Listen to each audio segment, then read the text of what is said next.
What's up, guys? So after the Eastern Conference Finals, yesterday I made a video on Jimmy Butler and his chance to win a championship and the Heat's future going forward. So today I want to go to the other side. I want to talk about the Celtics. And when you look at the Celtics run this year, from the stiff competition to the playoffs to how they even turn around in the regular season, looking back, I think this is one of the most impressive runs I've ever seen and one of the most impressive runs in NBA history. So if you flash back to about January, halfway through the year, the Celtics were 20-21. They're probably going to be a play-in team at best. And it seemed like this team was still plagued with the same issues that they had before. It seemed like they were still struggling with who's the number one, who's leading this team. Is it Jaylen Brown or is it Jason Tatum?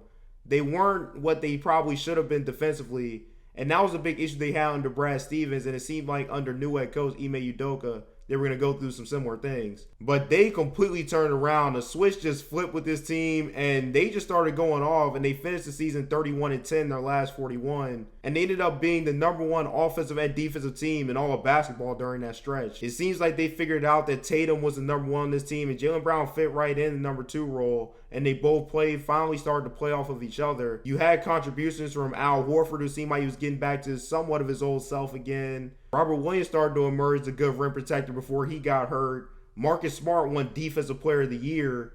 And they started to get contributions from Grant Williams and Peyton Pritchard and Derek White. And it seemed like they really started to come together as one cohesive team. And it set them up to get to the 2 seed in the playoffs. And if some of you guys remember my Eastern Conference predictions video, I didn't believe this team at all. I thought, they had a good run. It was a great stretch for them to make it to the 2 seed in the playoffs, but they weren't a real contender. And boy, was I wrong. They continued their hot stretch in the playoffs, and this is why, and really the playoff stretch is more why I think this is a crazy impressive run, because they swept KD and Kyrie. Yes, the Nets had their own issues, but we just look at the sweep that team, and KD didn't look like himself at all, and that was mainly due to the Celtics defense. So you had that in the first round.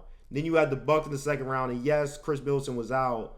But to do that to Giannis, to be down 3-2 and have to win 2 games in a row against Giannis, and really to bother him in Game 7, he didn't really play well in Game 7. So the Celtics, then they went through the Bucks, and now to go through the Heat. And actually, before this year, it's funny, Jimmy Butler has lost to the last 3 NBA champions, whether it was the Raptors in 2019 when he was still in Philly, then he lost to the Lakers in 2020, and then last year losing to the Bucks. So the Celtics could keep that streak going, but it just shows the stiff competition the Celtics had to go through. And the Heat beat them in the bubble 2 years ago, actually. So for the Celtics to turn around, and the Heat actually beat the Celtics in the bubble 2 years ago, so it continues to show. And actually, the Celtics in this playoffs have actually beat 2 teams they've lost to in the past 2 years. So it just shows how they've taken that step forward and really emerged as the top team in the East, and it shows their finals run. Now, they have a tough matchup with the Warriors, but even if they lose, I think it's a crazy, impressive run they've been on, starting from January when they was about game under 500. And we'll just have to see where they go from here and see if they can get that title to finally put them back up with the most titles in NBA history. Because right now, they're tied with the Lakers after the bubble championship. So yeah, let me know what you guys think about the Celtics.